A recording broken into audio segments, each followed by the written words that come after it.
That's the sound of your current hype level at the gas pump. But brace yourself for something fuel nominal, because Unleaded 88 is about to take the hype to a whole new level. Unleaded 88 is cheaper, cleaner, and greener than regular unleaded. Plus, it's homegrown, making Unleaded 88 the clear choice at the pump and totally worth the hype. So pump it up with Unleaded 88, brought to you by Iowa Corn. The 3 Down Greencast is brought to you by the Pile of Bones Brewing Company, Regina's only downtown brewery.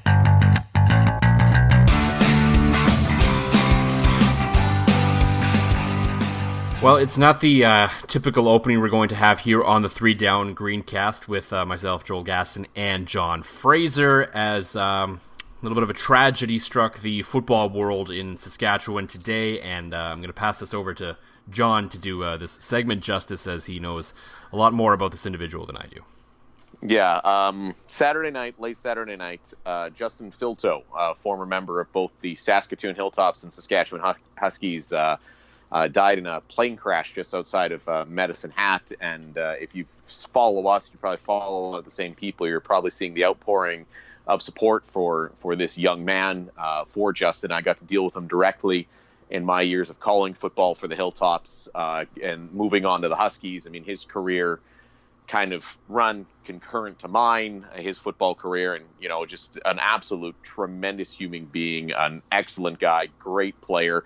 He was always undersized. I mean, the guy was smaller than I ever was and played with so much heart. He was a starting linebacker on a youth sports team. Guy won 4 national championships with the Huskies, and I mean, all around great guy. I mean, I'm deeply saddened. I knew Justin well.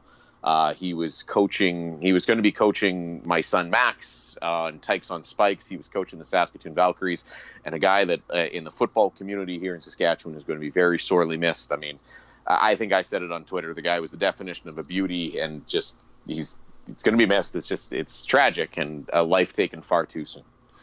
Yeah, just a really awful scenario, and of course our thoughts are with his friends and family during this very difficult time. So we just wanted to make sure we had a little bit of time to talk about that, and there's obviously no easy way ever to transition out of this, so we're just going to have to take the hard turn now and be our normal selves from here on out and try and dissect. We're going to just dissect what that was over the weekend with the Riders preseason opener in Calgary, and what happened and mostly what didn't happen.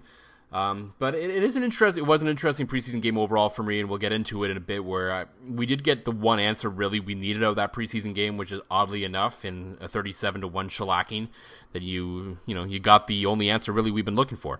We're going to talk a little bit about that. We'll look ahead to what we want to see in the next preseason game and kind of the expectations there.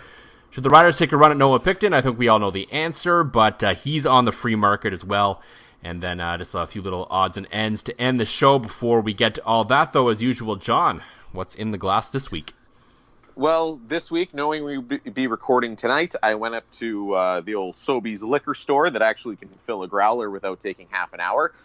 So went up there, and I'm trying the High Key New England Friendship IPA. Now, they call us the Friendship IPA because it's made in conjunction with Multinational out of Regina. So, unlike Saskatoon and Regina hating each other, they got together. They made themselves a nice thing. It's very hazy, a bit more on the IPA taste. I mean, there's definitely a little bit more bitter finish than that smooth citrusy taste than the one I tried last week. But I can tell you it's very tasty. Again, I keep looking for a clone of Pile of Bones White IPA. That is my favorite summer beer to go to, and it's just nobody's got it on kegs here to fill my growler. So again, no, it's up there. Again, good summer beer. If you like something with a little bit of that IPA taste at the end, you like that hazy kind of unfiltered taste, this one's for you. And hey, anything that can partner between Saskatoon and Regina and stop, all the fighting and the hatred between the two cities is good by me. Yeah, every so often the breweries do have a collaboration. I know Pile of Bones had one with 21st Street up there where they made a double IPA that was bottled that was quite delicious. For me, I am going with the official beer of John Fraser, the Pile of Bones White IPA, as there's finally been a restock on cans there at the old brewery down there on 1945 Scarce Street. And I can say as well that a small batch of tall cans have been produced to make their way to Mosaic Stadium this weekend.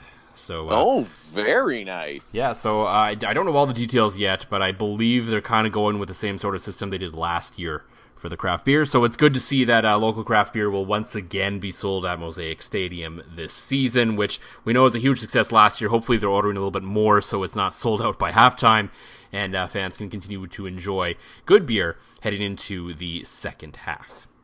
Yes. Speaking of going into the second half, one guy who didn't last week, and maybe could have, was Cody Fajardo. As I think one of the biggest questions heading to that game was what we saw or heard or read about in the green and white game in Saskatoon a couple weeks ago was, can Cody Fajardo follow up what looked like a fairly impressive performance against the Calgary Stampeders when the lights came on? Yeah. And I think it's safe to say that the answer was yes. Now, yeah, okay, there was no really memorable plays. There was nothing nothing that really brought you to seat. There was nothing that led you to believe that Cody Fajardo was going to take over a game and lead this team to a lot of victories. But he looked like a guy who's capable of being a pretty good backup for this team if and when Zach Collaros misses a series or the rest of a game or a whole game, whatever the case may be. It's not, oh boy, here we go. To me, it looks like, okay, this is a guy who looks like he may be able to competently run this offense, because he put up some pretty decent numbers. He threw a pretty good ball. He looked comfortable in the pocket. Oh, yeah, and he was doing this with the backup receivers and the backup offensive line. So yeah, which is very impressive. So that really stands out as, okay, when this guy has the talent, for lack of a better term, on offense with him, you would think that this year that offensive coordinator Stephen McAdoo would have a little more confidence if he continues to play this. If we see again this week that he continues to play like this, then you would hope that the playbook wouldn't change so much like it clearly did last year when Brandon Bridge was in the game. Yeah, no, most certainly, rather than just running, it seemed like about the same 4 plays over and over again whenever you're going to miss. And I think by this point in his career, it's an inevitability that you're going to miss Zach Collaros for some stretch no of time, no matter what right? quarterback in football now, north or south of the border, your starting quarterback's going to miss at least half a game or something at some point. That's just the nature of the game now. So I wasn't trying to necessarily say that Zach's injury prone, even though he is. Even if you have the most durable quarterback in the world as your starting quarterback at this point in the world of football, you're going to need your backup to do something for you at some point over the course of an 18-game season.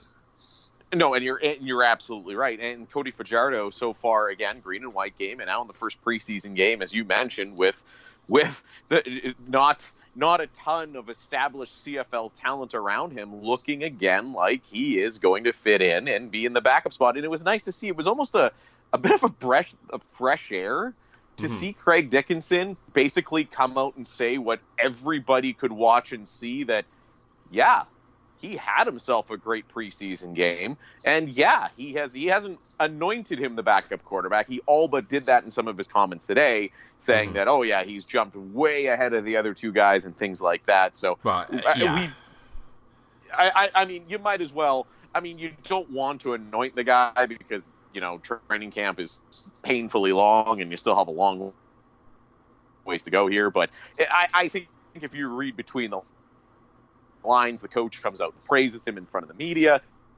He's played a great simulated game, a great preseason game, and now I think it's going to be on what I think it is going to be on good around here as it comes to this training camp, because he's been the guy that everybody's been looking at. Oh, is he going to step up? They've developed him. They need to develop a quarterback. And then you just sign, a backup cast-off that didn't have, a ton of playing time at his previous stops. But I like Cody Fajardo. I think the Riders early indications are they'll be okay with him running the offense here. But very vanilla look on offense, which and that was one thing I saw too, Joel, was a lot of people complaining how vanilla the look was. That's the preseason for you. It is. You're playing a divisional rival. It's sometimes just a matter of keep it simple, stupid. You don't want to show too much. You don't want to, complicate things especially with the Riders largely playing guys that are 2 and 3 in the depth chart for most of the night. I think it was a good idea. Let's keep it simple. We'll evaluate. We'll take a look at some things, and we'll go from there. So people that are overreacting on oh no, it's going to be another year of play calling from Stephen McAdoo, and this is terrible, and oh my goodness, just relax. It's preseason game 1 with virtually all the backups playing in all the spots. I agree with you, but I also disagree with you at the same time. Because I agree. Like, I think there's certainly playbooks on both sides of the ball for every team in preseason are always going to be fairly vanilla. Yeah. There's always the odd exception.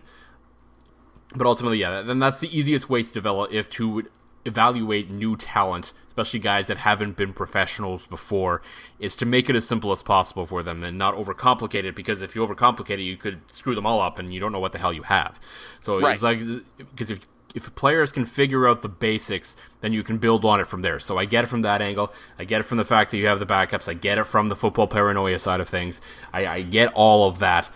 But at the same time, there was still a lot of stuff that we saw there. That was what we saw out of Stephen McAdoo last year with the talent in the lineup. So how much is that going to change? And that's really what will be interesting to watch this preseason game, because we're going to assume that Zach Collaros, barring an injury in practice this week, is going to get some time.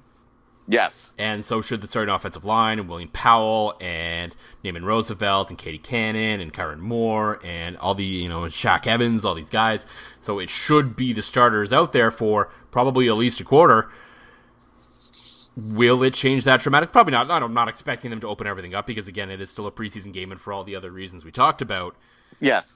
But there should be, I would expect, some kind of sign of life, because it still felt in a lot of ways like what was going on before.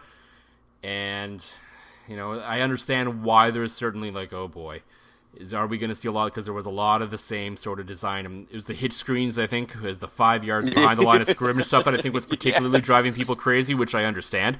The 3 and 4 yard passes down, that's fine. I don't think there's any concerns there. And that's where, maybe we hold the phone a little bit on Cody Fajardo, because he looked good on some pretty easy plays, but he completed them, and he can only complete what's being asked of him. And if that's how they're going to run it, then it works for them. And I wrote about that in my piece on 3 Down Nation on my thoughts after the game, where if this is going to be their offensive philosophy again, which every indication is that it's going to be, because that's how it's always been with Stephen McAdoo, you really do walk a fine line, especially in the CFL, where you try to play that methodical ball control kind of game, where when it works spectacularly. And even we saw that a few times last year, where you just truly limit how much opportunity your opponent gets, or it just fails miserably. There's really no kind of gray zone where you can get away with it if you're slinging the ball all over the place, because you're going to fluke your way to some touchdowns. This is, okay, we've had the ball for most of the game, but we haven't scored, so we still lost.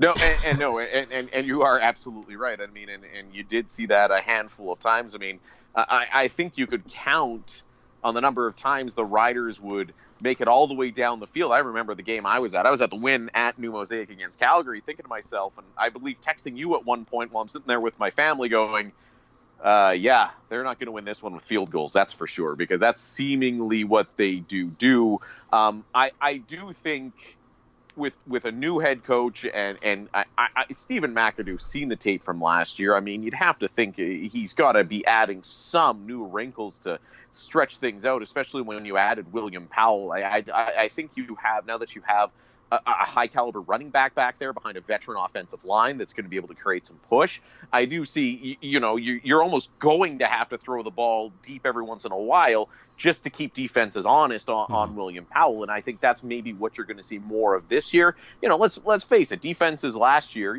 outside of a couple of times, were able to maybe just, anticipate the pass a little bit more than the Riders would have. I think I remember looking at Derek Taylor's pregame spotting chart before the game, and it showed that the Riders were definitely a pass-heavy team last year. So it'll be interesting to see the wrinkles that William Powell and the rest of the offensive line do bring in. And you are right, Joel, that despite the fact that it is a preseason game, yes, the Riders were starting the number 2 guys. Yes, Cody Fajardo looked good. They still didn't score. No. Anything. And it was a funny thing that happened after the game. So Daryl Davis of 3 Down Nation, but also of the Green Zone, tweeted out, "We're looking for something remarkable that happened in that game," and I was like, "Well, that shank kicked by Bernard Briere was actually pretty remarkable." I'm just gonna say this about that kick, and I'm not trying to bang on the guy or anything like that, because he is very good at what he does compared to what any of us are capable of doing. Yes. There are some really bad plays that happen on professional football fields that I know I could not even come close to executing to that level. I think I could shank a kick that badly. That's one thing I think I could probably do on a professional football field, is shank a kick that badly. There's a lot of other bad plays I don't think I'd be confident of even executing at that level. A kick that badly, I think I could probably accomplish. No, I would definitely agree with you on that. Like, there's the way that thing was just an outright shanked, and it was ugly, and I assume embarrassing for everybody involved. Had they gone on to win the game, that would have been just one of those moments that they would watch on film and laugh, but considering the score, maybe not so much. But yeah, had they managed to win the game, or it would have been fine from then on, I think there would have been some chuckles over it in the locker room after the game, but yeah. Yeah. Well, speaking, I know myself, I was a little preoccupied with that work thing on Thursday, so I didn't get a great chance to watch a whole ton of it. But just as a total aside, not even something I think you and I plan to discuss, is I had a chance to listen to a good chunk of the first call with Derek Taylor and Luke Mullender, and I thought they were top notch, man. And like, I've always been a big Rod Peterson fan. But it just sounded to me like there was more cohesiveness in the booth between Derek and Luke, and I think that goes a long way. And I thought, I know a lot of people are going to be listening to games on CKRM, and a lot of people are going to be listening to what he sounds like. But man, I would say early reviews, Derek Taylor was great. I mean, he sounded so smooth and natural, and just, he's so well researched. And Luke Mullender was a great compliment to him. So big kudos from us to the new Rider broadcast crew, at least in the first game. Yeah, I was at home watching the game, so I didn't catch any of the radio broadcast, but I just assumed Derek would knock it out of the park, because that's what he does, and pretty much everything he does in broadcasting. So really, certainly, and a lot more people will find out this week with the game against Winnipeg that will not be televised, and I assume the Riders won't be streaming it for football ops paranoia reasons. unlike, and again, big tip of the hat there to the Bombers that actually were like, hey, we have the ability to do this, and we have a radio broadcast crew, so why don't we just do it? So welcome to the 21st century Winnipeg. Glad to see you're doing that. Saskatchewan, please follow suit. I mean, what's interesting is the Riders did stream a preseason game a number of years ago. I remember I believe it was Dan Plaster and Luke Mullender that did that game. Like, they didn't do the radio. It wasn't Rod and Carm. They did their own thing with, and I believe they streamed that game once. I don't remember what year that was. It might have been 12 or 13. They did. You're absolutely right. And it was Dan Plaster and Luke Mullender. That was in Carm Carteri's.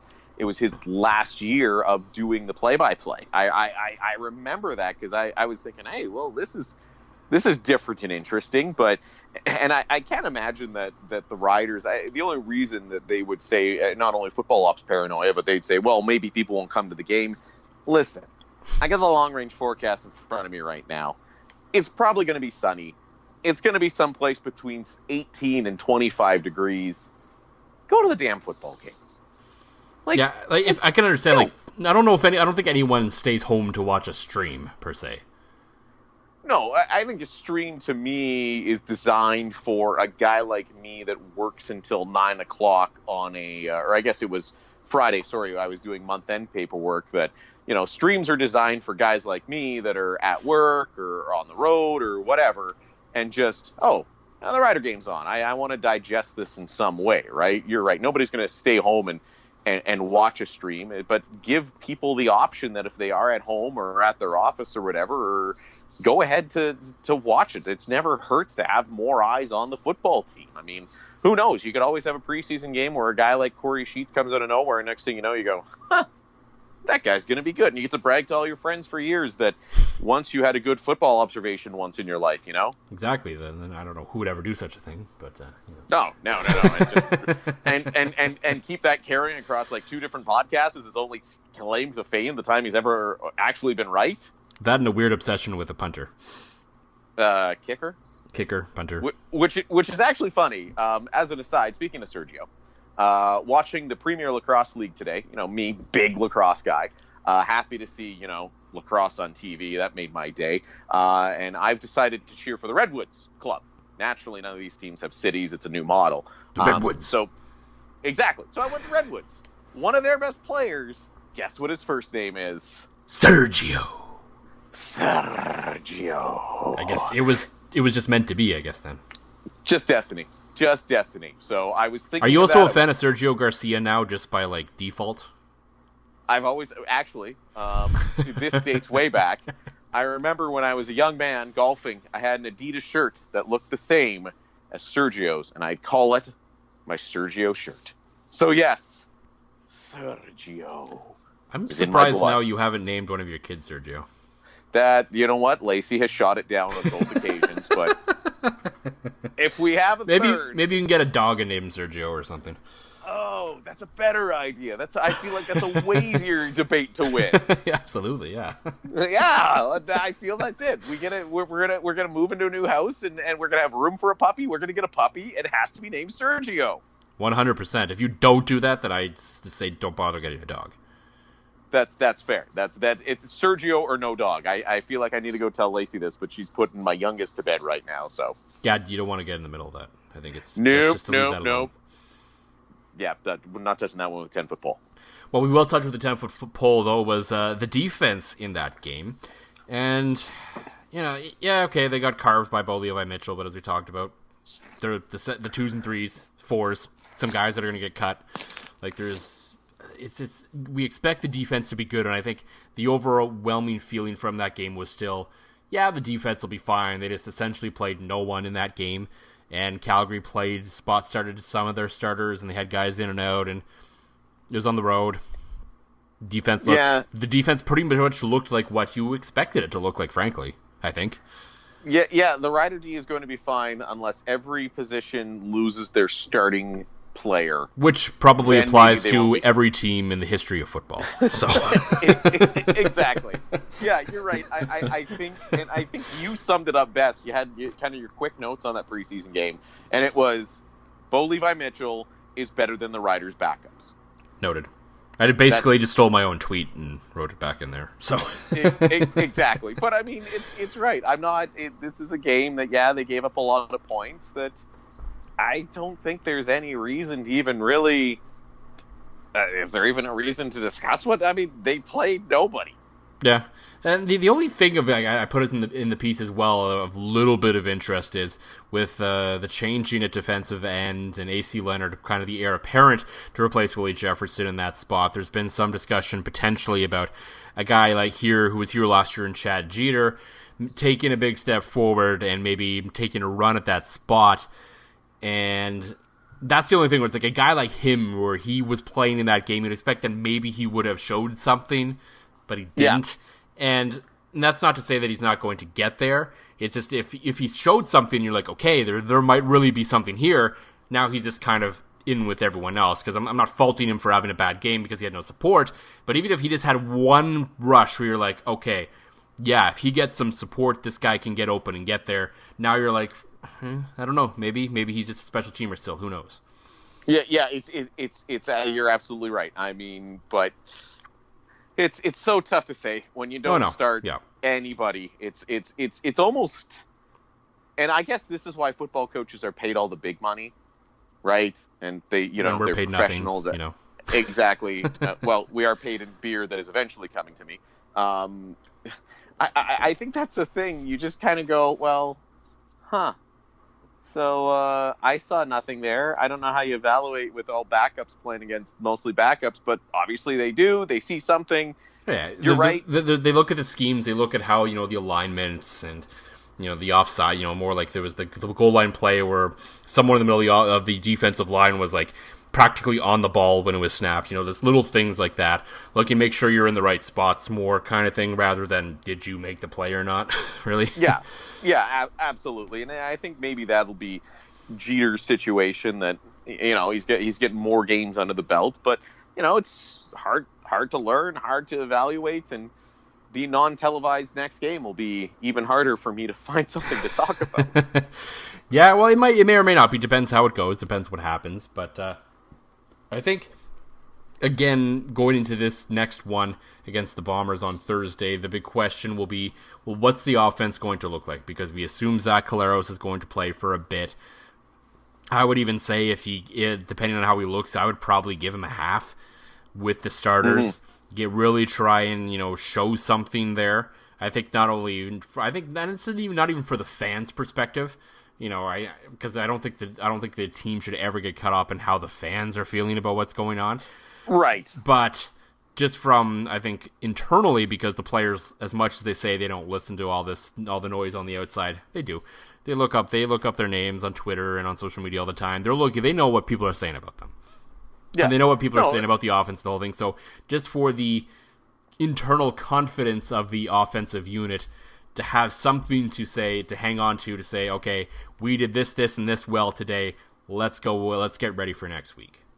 Well, and I think you mentioned it too when we were talking about the different philosophies in what the Riders played and what Calgary played. And you're right, you shouldn't let the fans make the decision, or you shouldn't let the fans impact your decision. But on the same note, they're the guys spending their hard-earned money to go out and watch the game. You kind of do owe them at least, I'm not saying you owe it to them to make sure your starters play an unnecessary amount of time. But if you're going to be evaluating the way your starting units look, yeah, do it at home. You're right. Give the fans something positive to feel good on, hopefully. And you're right. Give the player something hopefully to feel positive on as well. So it'll be. I think we will see more. But you're right. I think the microscope is going to be. Hell, if I'm Stephen McAdoo, just to shut everybody up, I think the first play from scrimmage, I just like when I'm playing Madden, just Hail Mary, go deep. Well, the problem is I don't know if Zach Collaros has the arm for that anymore. Hook and ladder it to somebody then. Yeah. Well, just like 40 yards up the field, and then just hook and ladder it and do something really, really out there, and just get everybody to at least, relax a little bit. That would definitely be quite the scene. It would get a lot of people talking around the stadium if something like that were to happen right off the bat. Will be interesting to see how many more defensive players are going on into that game. And one guy that hasn't really, we talked about him a lot when he signed and was made a big deal of and has kind of been missing camp for a variety of reasons so far is Solomon Elimimian. So, is there something going on here? Like, it feels a little off. Like, I don't think Sol's one of those guys that needs a whole lot of camp time. He's been around this league long enough. He knows his role within a defense. Are they giving him a little bit more time off, a little bit more rest? Maybe. I don't know. Is he probably just a little nicked up? And if this was a real game, would he be out there? Maybe. I don't know, man. It seems like a really strange situation that one of your prized off-season acquisitions is gone for basically a week to explain the new CBA from, team to team, right? It seems like... Well, they do have him listed as having an injury now on the Daily Report. Right. Now, did he get an injury getting off the plane after, did he kick a trash can or something over CBA stuff? I don't know. I mean, he's listed as a calf injury, which is also the mysterious injury that Kevin Durant is dealing with right now, so... Kevin... Is that the new code word? I mean, is that the new code word for we're covering something? I don't know. Yeah, it might be. It seems really weird to me that you wouldn't at least, and I get it, he is a veteran guy, but it is a new system, and it's a new system for a new defensive coordinator, for a new guy coming over. He has the talent and is obviously a bright guy. I mean, if he's on CFL's negotiating committee, you'd have to think he's got, he's smarter than the average bear, but you still have to think this guy's got to take some time to learn his new teammates and their tendencies and things like that. It strikes me as odd that, oh yeah, he's gone for a week, and oh yeah, now he's got a calf injury. Like, is he not healthy? Like, is this, as you alluded to, the Kevin Durant situation, that he's hurt worse than everybody's letting on, just to not create some sort of panic? It's a strange situation, And I know I'm usually the one that is going through a Costco thing of tinfoil every couple of episodes on this with my tinfoil hat prediction. They thank you for your support. Yes. I'm sure Costco thanks me for. Hey, you should have saw how much I got back in a Costco coupon this year. I supported the hell out of Costco this year. Yeah, needless to say, I do think there might be something going on there. Maybe contemplating retirement? Scary word for Rider fans. That's a reach. I think that's a reach. I know it's. He did appear at the green and white game, so he was there that day. I know it's a reach. I'll be the first to admit it's a reach, but it just seems odd. I mean, we're all still amazed by the fact that Johnny Manziel led the Hamilton Ticats to the Grey Cup last year. So I'm gonna finish my beer now and just continue. You know what it is, Joel? That was such a bad take that I just need to come up with a new spectacularly bad take that we can all forget my other spectacularly bad take about Johnny Manziel. Okay, so here's a take I've kind of been mulling over, and I know I'm not usually the hot take guy on this thing, but every once in a while I have one, and we're gonna go back. I should have brought this up while we were talking about him, but it doesn't matter. I'm ready. Is there a possibility you think that Cody Fajardo could push Zach Collaros? Yes. Because it's strange to me that it was a year ago we were talking about the lame alleged quarterback competition between Brandon Bridge and Zach Collaros, and there was never anything there. And this year, Craig Dickinson and Jeremy O'Day named Zach Collaros a starting quarterback like 6 months ago. Yes. And now I'm like, could there possibly be some kind of competition here? See, I don't know. I still think that I don't think it's not going to be like week one. Cody Fajardo is going to be the starting quarterback, but no, you're bang on with that, Joel. But I think Cody Fajardo knows his opportunity is going to come, and maybe a lot of and you said it, he doesn't have that deep arm anymore. No, maybe that's why the defense or the offense only seems to play within, a 20-yard thing like they're me at flag football. I think you're onto something. I'm not saying it's going to happen, but I would not be stunned if maybe Fajardo is a little bit better than we're all giving him credit for, because he had, who hasn't struggled as a quarterback in Toronto besides Ricky Ray recently. So yeah, you're absolutely right. Is there? I'm not saying he's going to go on to be an elite quarterback or anything like that. He just might end up being, when all is said and done, potentially the better quarterback on this team when this season wraps up. Well, and I mean, you said it. He throws a good ball, and you'd have to imagine he seemed confident in what they're doing, and maybe Jeremy O'Day was onto something when they signed this guy and they looked at some of his film and thought, this guy fits our system. Yeah. Kind of like in the way Jeremiah Masoli fit with June Jones. We'll see how it works with the new regime there. But maybe not quite to that level where we're talking about Cody Fajardo as an MOP candidate by any stretch of the imagination. But yeah, could he be a guy that fits this system better than anyone else on this roster? Maybe. Well, and I think, too, there is one thing that is always going to happen in Saskatchewan. You're always going to have... everybody's always going to want the backup quarterback. He might be the most popular player in Saskatchewan at all times, right? Now, I think Cody Fajardo is going to have ample opportunity at some point this season.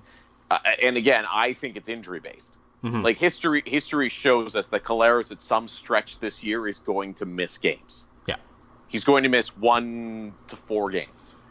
At least, yeah. And if the offense is meddling, even if they're winning games and the offense is meddling, and Fajardo comes out in that historic time where Zach Collaros is out, I think maybe that's his time to shine, and he's just and maybe that's what he's waiting for, right? Maybe he knows, okay, this is not going to be my job to come in and steal, but they're high on him. I know they're high on Zach Collaros too. I know our boy Derek Taylor is also high on him as on Zach Collaros as well, but I think you're onto something. I really do, Joel. Now, if he comes out in his first start and throws up like a 2 for 20 clunker and the Riders lose by 74, I will never let you live it down. But no, that's entirely fair. And it's not as quite of an extreme of an idea as Johnny Manziel leading the Hamilton Tiger Cats to the Grey Cup when he didn't even make the playoffs or finish with that team. Or Solomon Elimimian contemplating retirement. Let's push that. So I should probably put some money down on him being the defensive most outstanding player. Oh yeah, he's going to win MOP just because I've said it now. But you bring up the point of the backup quarterback being like the favorite player in Saskatchewan every year, and it's true. Yeah, and I think this is not a hot take at all. I think this is probably the biggest week of David Watford's career after looking the same as, at the very least, the same as Isaac Hacker in that game. And Isaac Hacker's a raw rookie. David Watford's had a year under him. Yeah. But I think overall, Hacker looked better. He looked, the numbers are about the same, but he looked more confident. His throws looked better. He looked more comfortable in the pocket, all that, quarterback stuff, not just athlete stuff. Yeah. And you're right. And so if he's gone, I think it's safe to say that this could be David Watford's last week in Saskatchewan. There is another quarterback on the market that Saskatchewan loves for a lot of reasons. Noah Picton was released. Do the Riders go barking up that tree? Craig Dickinson said today no, but should they? He does count towards the ratio. If he's is it the full ratio or is it only if he starts? I don't know if we got clarification on that yet. I think if it's the full ratio, I think maybe you give the guy. I mean, I know Daniel O'Brien just became available today too. Speaking of veteran career CFL backups, but Daniel O'Brien, not professional wrestler. Daniel O'Brien. yeah. Yes. I think that if you do it, you have to make it you have to believe it's more than a goodwill gesture. Yeah. I think there is, if he does count towards the full ratio, and you believe his skills are equivalent to every other third-string quarterback on the market, you bring him in because he does give you an advantage in terms of the ratio. It's one guy you're dressing for the whole team. But if there are other better options out there, and you truly believe there are better options out there, then go out and get that. Because again, I think they believe the better options are already in house. Because that's what Dickinson basically said was, we already have 5 quarterbacks, we don't need another. No, exactly. And then you almost wonder, Noah Picton, and you really want to see a U Sports quarterback come out and eventually, make a name for himself in this league. I don't think Toronto probably has the other guy that's going to do that. Oh God, yeah, by a million miles. I mean, that was a guy that was committed. He was committed to Boise State of the NCAA and went back to UBC because of reasons that I know that I probably can't disclose. Oh hell, I'll just say it. They friggin' paid him. That's what happened. They paid him. And it's against all the rules, but they paid him, and that's how they bought themselves a Vanier Cup. Okay, rant over. Noah Picton, although one of the, if not the best U Sports quarterback of all time by the numbers, isn't your typical quarterback, that unfortunately teams are looking for these days. Let's face it. I mean, they would have made Doug Flutie himself a punter these days, right? It's just everybody's got this, mindset. It's the same with goaltenders and quarterbacks that, okay, no, you got to be 6'2" and you got to be lean and you got to throw the ball, right? Noah Picton is a little undersized, and I unfortunately I think that might be a holdback for him. And hell, maybe he signs on a practice roster someplace and says, "I'll give receiver a try." He's pretty small there. He's pretty small there too, though. Well, therein lies the problem, right? Yeah, so, I just don't see it. As much as we all, Noah's a stand-up guy. He speaks with passion. Every time he talks, it's great. It seems like a really great dude, and we would all love for him to succeed. I really want him to, and he only got one attempt with the Argos. I don't see it. I think this is unfortunately, unless he can go to go to Mexico or Germany or something. I think this is. And maybe this is one of those scenarios where CFL 2.0 can pay off the other way, and they can get him some reps somewhere else, and he can prove it and come back. Maybe that's the route that he can take. Maybe.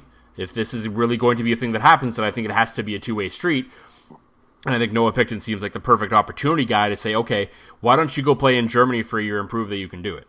Or whatever the best league outside of the CFL and the NFL is that's professional, go play there, not including arena football, because that's just a weird thing. But like an actual football field, go play there for a year, and then come back, and then I think someone will take you seriously. Yeah, anywhere Jared Lorenzen can be a star is definitely not a real football league, the old hefty lefty. So I'm with you with the two-way workings of CFL 2.0. And the thing is, too, I guess if you're Noah Picton, and now the thought of going to Germany or the Mexican League, you're probably thinking to yourself, what the hell am I doing? Nobody knows I'm here.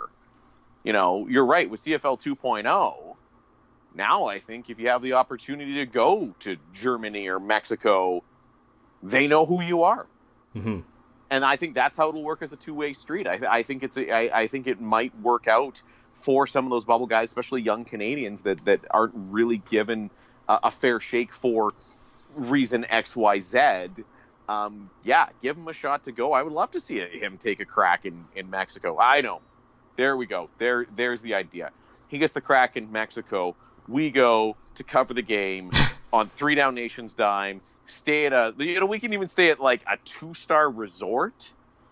But, just sit there and try Mexican beer and podcast live from Noah Picton's debut in the Mexican League.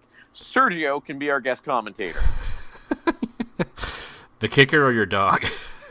All of them.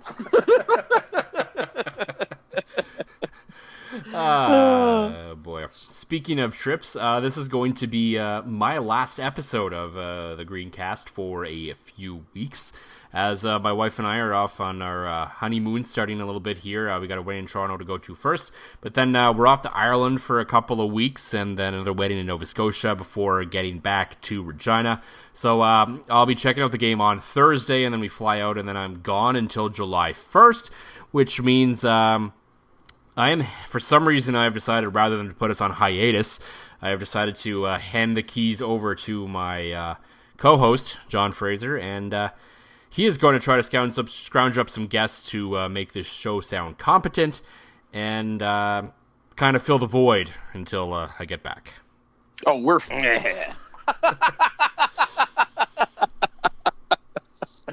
but seriously, I'll find some guests. Hopefully. Because I'm not good at this hosting thing.